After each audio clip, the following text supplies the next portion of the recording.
Ganda dyan mga idol, meron na siyang speaker. Kabilaan, isa dito.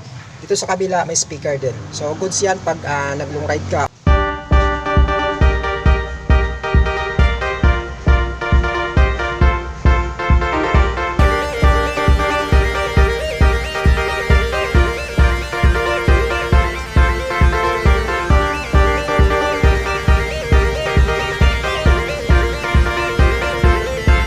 Dito tayo ngayon sa Rossi Kalilangan Bukidnon branch para mag-update nitong Rossi Karusa 200i.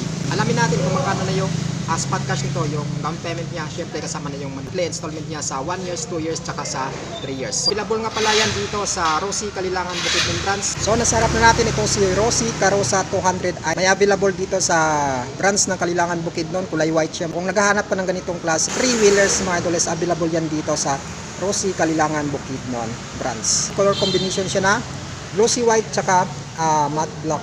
Meron siyang windshield. Ayan, may guma siya na kapaikot ganito. Kikita natin yung pangalan na sticker dito ni Karusa 200. So equip na rin siya ng wiper mga idol ito.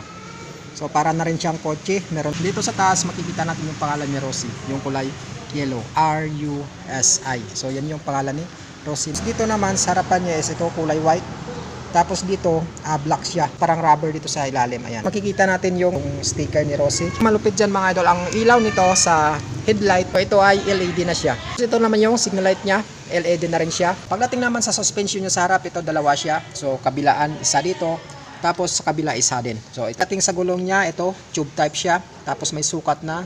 Rim size is 2.50 mt by 12. So, ito ay tube type pa lang, hindi siya tubeless. Ito yung flooring niya naman dito.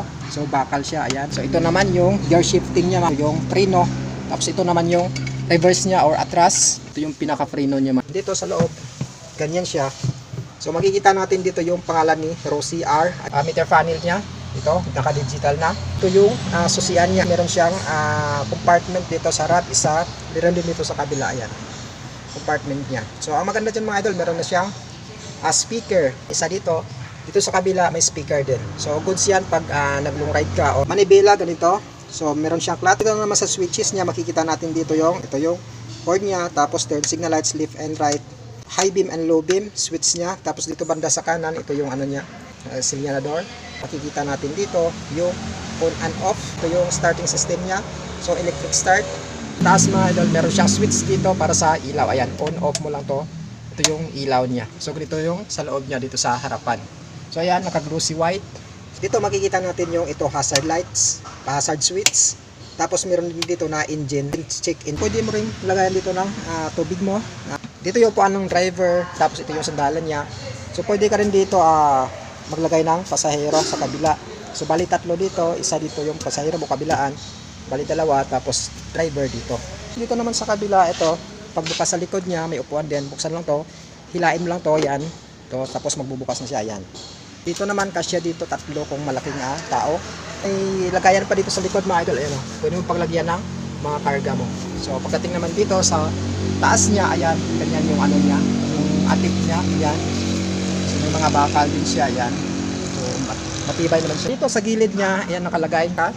Glossy white siya dito. Kita natin dito yung pangalan ni Rossi. So ito ay fuel tank. Ito ka maglalagay ng gasolina. Buksan mo lang to. Tapos makikita natin yung pangalan nito ni Karusa 200i. So water cold system siya. So ibig sabihin ito ay fuel injected. Tapos dito sa ilalim makita natin itong naka matte black na siya dito. Gulong niya naman dito sa likod is naka 4.0 by 12. So ito yung sukat niya. So same din, naka tube type. So ito naman ang ganda ng rim niya dito. So yung parang naging mags niya ito sa gilid, ito napaganda. So meron siyang gray finish. Suspension niya sa likod ito. Makikita natin ito naka single spring kabila ito, tsaka isa rin doon sa kabila. Meron na rin siyang guard dito para sa putik. So hindi basta-bastang tatalsik yung putik dito sa likod, para hindi basta-bastang madumihan. Ito naman sa likod, ganito siya. Din siya dito. Pwede mo siyang ibaba ito para magsarado siya. So meron siyang bukasan, pwede mong buksan, pwede rin isasara. Sa likod niya, makikita natin yung taillight niya ito. Naka-LED na rin siya. Sa ilalim, makikita natin itong pangalan na fuel injected. Tapos may reflector na rin siya dito mga idol. Ayan o. So maliit na reflector para dagdag visibility kapag gabi. Ito naman, makikita natin dito yung engine ni Karusa 200i na sa loob siya mga idol. Tapos may susian siya dito. In case na magka-trouble, may problema sa loob, pwede mong susian tapos bubuksan siya mga idol. So pwede mo siyang buksan. So dito naman sa ano niya, sa tail light niya, ito sa kabila, left and right, dito siya as naka-LED siya. Yung lagay niya ng plate number niya, dito lang siya. Nakalagay dito, sabot-sabot lang. So may added reflectors na rin siya dito sa ilalim. Meron siyang bakal dito mga idol, pwede dagdag ano to dito. Protection para halimbawa masagi sa likod banda, so ibig sabihin dito lang sa bakal babangga. Dito sa kabila ganun din mga idol, meron din siyang guard dito para hindi basta-basta tatalsik yung dumi dito sa likod sa gulong niya dito sa likod. So sa kabilaan meron din siyang sukat na 4.0 by 12. So again, tube type pa ito mga idol at hindi tubeless. So ibig sabihin mabilis siyang mapaplat mo kapag napako siya. So meron din siyang suspension. So kabilaan siya, may suspension siya. Sa every gulong may suspension siya. Dito naman, ayan, nakalagay din. Ito ang matte black na plastic na guard o parang nagsisilbing fender ito dito sa likod na gulong niya. Gilid naman ito, ganito siya. Nakalagay dito yung pangalan ni Rosie. Makikita natin dito yung pangalan ni Karusa 200i water all. Meron siyang butas dito.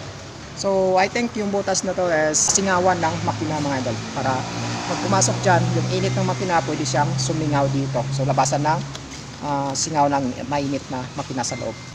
So same din kung ano sa kabila, kung paano magbukas dito sa guard niya, hilain mo lang pataas ganyan, tapos magbubukas na siya, ayan mga idol. Tapos kapag isara mo, so ganun same din, hilain mo tapos ibitawan mo, so sasara na siya. Ito yung updated price niya ngayong April 2024. So meron siyang cash na 170,000, tapos may down payment siya na 6,800.